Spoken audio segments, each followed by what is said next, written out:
It's June 29th, and I am hiking in the Anaconda-Pintler Wilderness here in western Montana. This morning I will be summiting Warren Peak. The summit sits at 10,400 feet, and the elevation gain should be about 4,500 feet. I'm coming at Warren Peak from the west at Edith Lake Trail. So I should be on this trail for about 3.5 miles, and then I'll just kind of jut up onto the side of the mountain.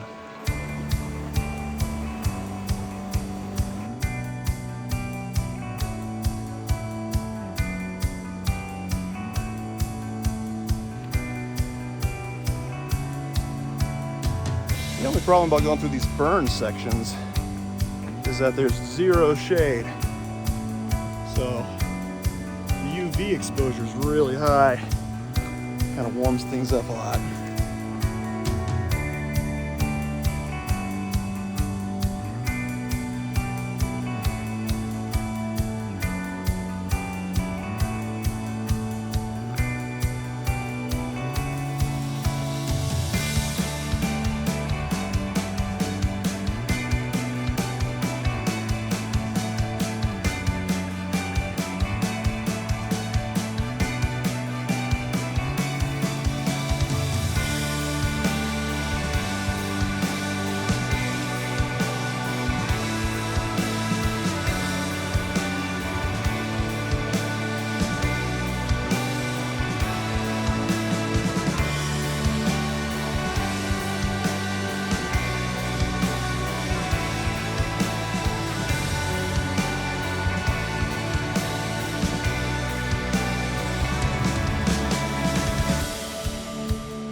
All right, I'm here in the final saddle of the hike, and I'm about at 9,300 feet, and I still have over 1,000 feet of elevation to go, but only a quarter mile. So this last push up to the summit is going to be a deal.